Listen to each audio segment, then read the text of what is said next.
Hello மக்களே, இன்றைக்கி நம்ம என்ன பார்க்க போகிறோன்னா தட்டைக்காய். அதுதான் நம்ம பார்க்க போகிறோம். அது பச்சை காயை நம்ம காட்டில் போட்டிருந்தோம் இல்லையா, அதுதான் இப்போ நல்லா உரித்து எடுத்தாச்சு. நல்லா அலசி தண்ணியில் அலசிட்டு குக்கரில் வச்சு உப்பு போட்டு ஒரு 2 விசில் வர வரைக்கும் வச்சுப்போம். வெந்து வந்த உடனே பக்கத்தில் இன்னொரு சட்டியை வச்சு அதில் எண்ணெய் ஊற்றி கடுகு, ஜீரகம், பெருவெங்காயம், பெரிய வெங்காயம், அதுக்கப்புறம் கருவேப்பிலை இதெல்லாத்தையும் போட்டு நல்லா வதக்கிட்டு நம்ம வேக வச்சுருந்தோம் இல்லையா அந்த தட்டைக்காய், அதை எடுத்துக்கு ஓப்பன் பண்ணி பார்த்துக்கலாம். அது தண்ணியை எடுத்துக்கலாம். அது என்ன பண்ண போகிறோன்னா நம்ம ரசம் வைக்க போகிறோம் இன்றைக்கி. அது ரசம் வச்சு பார்த்து சாப்பிட்டா சூப்பராக இருக்கும்.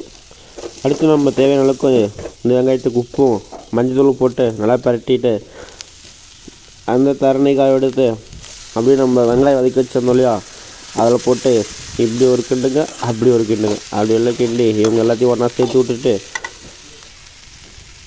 நீங்களும் இந்த மாதிரி பச்சைக்காய் தட்டைக்காயை ஃப்ரை பண்ணி வதக்கி சாப்பிட்ருக்கீங்களான்னு கமெண்ட் பண்ணுங்கள். நண்பர்களே, தோழர்களே, ஃப்ரெண்ட்ஸ் எல்லாருக்குமே சொல்கிறேன். நல்லா பாருங்கள், தாளிச்சாச்சு. இப்போ நம்ம சாப்பிட போகிறோம்.